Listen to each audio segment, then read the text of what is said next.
आगे बढ़ते हैं क्वेश्चन नंबर 24 आप सबके स्क्रीन पर। Who issues treasury bills in India to meet the short term financial needs of the government? Okay, treasury bills ministry of finance, reserve bank of India on behalf of the central government, state government या फिर commercial banks. इसका तो B होगा answer, B B B. गजब, absolutely correct. Treasury bills, T bills are short term borrowings instrument issued by the RBI on behalf of the central government to meet its temporary fund requirements. ठीक है।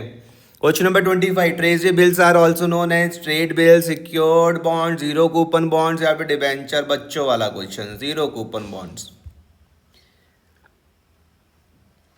Perfect answer. Treasury bills are indeed known as a zero coupon bonds because no interest is paid separately. They are issued at a discount and redeemable at face value. The difference is the return earned by the investors. ठीक है।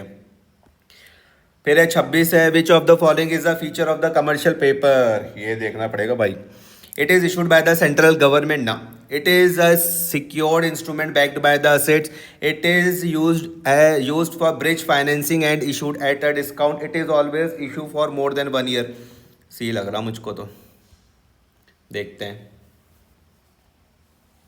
तुक्का सही लग चुका है, spot on. Commercial paper is issued by credit वर्दी companies. ठीक है। अनसिक्योर्ड होता है, नो कोलेटरल, ये भी ठीक है। Used as a bridge financing. ठीक है। Issued at a discount and redeemable at par. अच्छा। Typically has a maturity of 15 days to 1 year। ठीक है। You are going great Priyank. Question number 27, what is the maturity period of call money? Call money का maturity period क्या होता है? 1 से 7 दिन, 1 से 15 दिन, 91 days या फिर 1 year? ये तो मुझे पता नहीं है। मैच्योरिटी कॉल मनी ए लगाता हूँ, ए।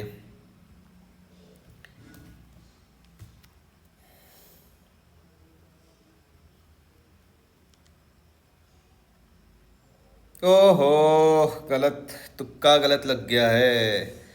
करेक्ट आंसर 1 से 15 दिन है इसका। ओके, करेक्ट आंसर है भैया 1 से 15 दिन। Call money is a short term finance tool used between banks. ठीक है। Mainly to maintain the cash reserve ratio. अच्छा। It is repayable on demand. ठीक है। मैच्योरिटी पीरियड इसका 1 से 15 दिन होता है। ठीक है। It is a key part of inter bank lending. ठीक है। No worries Priyank, now you will never forget this again. Let's go for the next one. ठीक है। 28 में हम चल जाते हैं कि which of the following money market instrument is issued in bearer form and helps tackle tight liquidity condition. बड़ा ही दिक्कत हो रही है। Commercial bill, certificate of deposit, treasury bills या फिर debenture. Which of the following money market instrument पूछा तो डिबेंचर तो हो नहीं सकता, ट्रेजरी बिल्स भी हटा दो। अब या तो होगा कमर्शियल बिल या फिर होगा सर्टिफिकेट ऑफ डिपॉजिट। ठीक है। तो which of the following money market instrument is issued as a bearer form and helps tackle tight liquidity condition? तुक्का मार के चलते हैं, B. Absolutely right, certificate of deposit, CD, issued by commercial banks and development financial institutions। ठीक है। इन bearer form, easily transferable. अच्छा, bearer form को easily transferable बोलते हैं। Okay. For a fix period and fixed interest. ठीक है। Specially used when banks face tight liquidity condition. ठीक है। 29 पर पहुंच जाते तो commercial bill is mainly used in which type of transaction?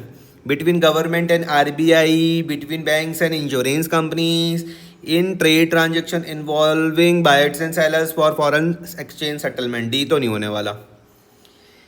Government and RBI वाला भी नहीं होगा ये। Between banks and insurance company, मुझे लग रहा है इसका सी होगा शायद, देखते हैं। Perfect Priyank. Commercial bill are used in credit based transaction raised by sellers draws and accepted by buyers draws. It's a negotiable instrument and can be discounted by banks to get immediate cash. They are often called bills of exchange and are widely used in commercial trade। ठीक है।